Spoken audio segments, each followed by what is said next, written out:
I think my mother would tell you that I really take offense to that. The guy on the channel says you're lying about your father. I really take offense to that. My father was a fucking 12-step counselor for Narconon and Al-Anon. My father was Bill fucking W. Yes, he was. I don't know if Bob's talking or who's talking or whatever, but he didn't know us then. My father was a counselor for NA and AA. Yeah, I mean, he was. And he was a bit of a womanizer. And that's just the way he was. It was a very well kept secret. My father was a secretive man. Not like me. I'm not. I mean, I don't know. I just take such offense to that. Someone telling me about my father. You're lying about your father.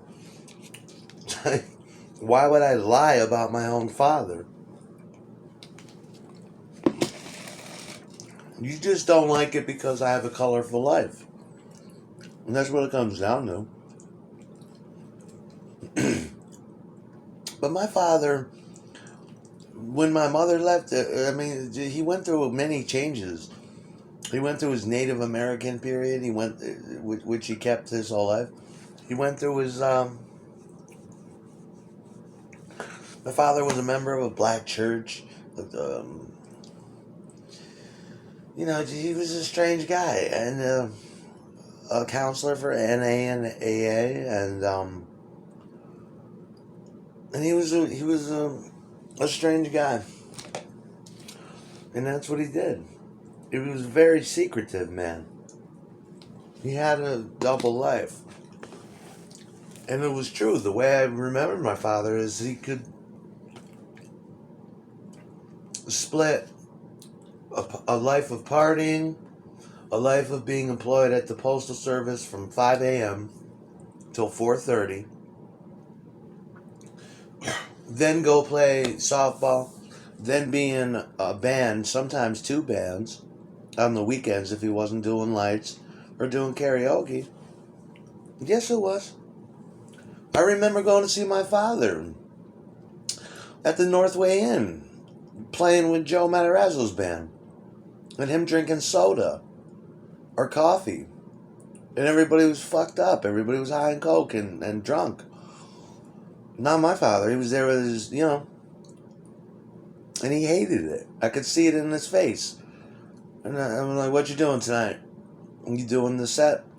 He's like, yeah, we're doing the retro rock thing tonight. You going to school tomorrow?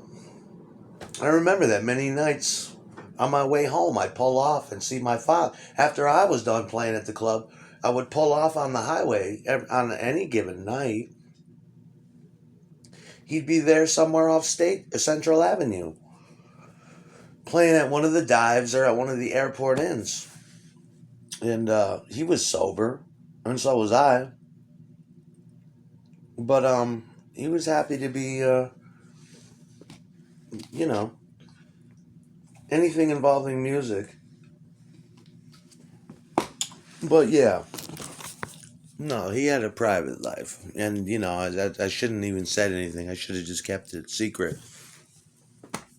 But he was a good man. He was a good man.